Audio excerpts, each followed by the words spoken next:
Next up, picking at 1-6, and he's also picking at 1-7, so I guess we'll do a bit of a double preview here, is Tom's United. And I tell you what, this guy got one heck of an overhaul from the 2012 draft. He pretty much made away with, two of the studs that you'd really love to have, and he actually got some other pretty good deep players that you like too. Looking at the quarterback position, he's got RG3, which is an absolute monster. And he also has Josh Freeman and both Jacksonville quarterbacks. At this point, RG3, I really think he can be back by the start of the year, so I'd feel pretty good about him if I were Tom's United. But that being said, if he's not, Josh Freeman, he gets some flack, but he had a pretty good fantasy-wise, anyway, 2012. And he led the Bucs to a pretty solid season, and I think he's getting a bad rap. Josh Freeman had a good year, and RG3, he's got a good one too. Freeman is a stable quarterback too, and he'll give him a good week or a couple weeks if he needs to, while RG3 kind of gets his feet back under him. So he's in good shape at QB, not great shape, but pretty dang good. At running back, he's in very good shape. Trent Richardson is a stud RB1, and I really believe that. I know people either love him or hate him.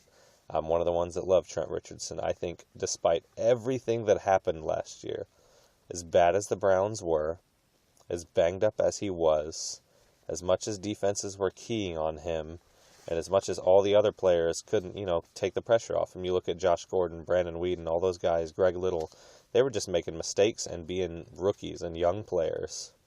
And yet Trent was able to do all that. With everyone on that team having another year under their belt, there's no reason Trent Richardson his numbers should go down at all. There's nothing to lead me to believe that he will have any worse numbers in 2013 than he did in 2012. And if he produced the exact same numbers, he's like RB7. So there's no downside to him. I don't understand why people are down on him. His next two running backs are Stephen Ridley and DeMarco Murray. Both of them have, Murray at least, I think he has Arian Foster upside. And if he can stay healthy, he'll be very, very good in Dallas. They got a new handcuff for him in Joseph Randle, so he might want to be targeting him at some point in this draft. DeMarco I love the way he runs. He is violent, and he's a great back when healthy. Stephen Ridley, you never know with the Patriots backs. You just have to be careful. Ridley had a really good year, but it might be Vereen this year. It might be LeGarrette Blount this year. You just don't know. And I like Ridley. I do. I like his talent. If his coach were any other coach, there'd be no reason to believe that he's going anywhere. But because it's Belichick, you just don't know. At his fourth running back spot, I got a slash on my little paper here. I got Daryl Richardson and Isaiah Pead.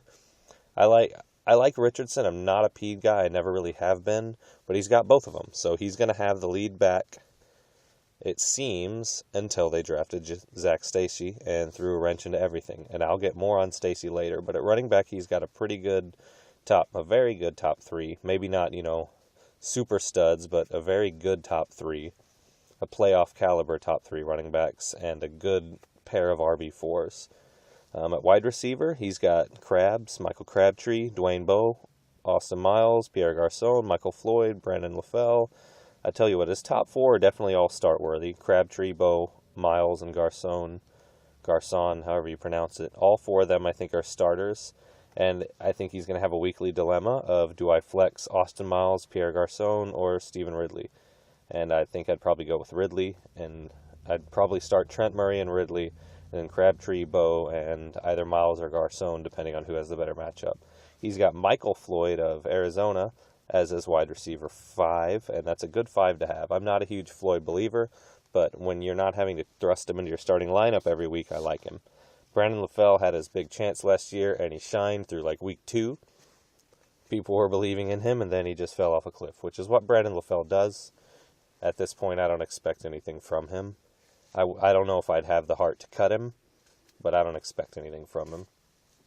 At tight end, Tom's United has the Fleener and Allen connection, the two Indy tight ends, and both of them, I think, could be tight end ones, but they're together, so it's hard to say. Allen had a better year last year, but I think Fleener is the better overall prospect. But he's a better blocker, so they're going to use him to block a little bit more. So I don't know. I don't know what they're going to do in Indy. Hopefully he makes the right choice with his starting lineup every week, because that's a little bit of roulette to play. With Tom's United's draft picks, he has, as I said, the 1-6 and the 1-7. I'd be looking at really best player available at the wide receiver position. At 1-6 and 1-7, I guess I could say both picks. I would be considering, I doubt Tavon Austin gets there, but if he does, you snap him up in a heartbeat. I'm not so sure that DeAndre Hopkins gets there, but I'd snap him up in a heartbeat if he does. More realistic considerations would be Keenan Allen or Justin Hunter. I would take either one of those, or both of them, honestly. If they're both available, I very well might draft them both at 1-6 and 1-7. I might be considering Allen and Hunter. If one of the 4 running backs is there, it's hard to pass on Monty Ball or Le'Veon Bell or, Eddie Lacy if he happens to fall. He's been sliding. I've seen him going in the 7 and 8 range in rookie drafts now that he's with Green Bay and they have Jonathan Franklin. So I would even consider Lacy there. At 2-2, his next pick, I think that is the perfect, if he's not gone, he has Richardson, he has Pede. I think that's the perfect Zach Stacy spot for Tom's United. I'd have to pick Zach Stacy there. No questions asked. If he's available, I'll walk away with Stacy with a smile on my face, because then you have all 3 St. Louis backs. And, I hate to tie up 3 roster spots for what really boils down to one player, but sometimes it's just a necessary evil. It's something you have to do. And I think this is a situation where he wants all 3. It's not worth letting the 2-2 hang you up on having the future of a backfield. So I'd be taking Stacy at 2-2 if he's there. Anyway, good luck to Tom's United. I would say with his team, he is definitely a playoff hopeful. I would call him a playoff favorite. I don't know if I'd call him a championship favorite. This is the kind of team that I look at and I say, this could be a 4 seed. Maybe, something like that. I don't know that it's a division winner, but it's a very good team. And if things roll right, you need to watch out for him. I expect him to make the playoffs with this roster. So best of luck to you, Tom's United, and good luck with your picks.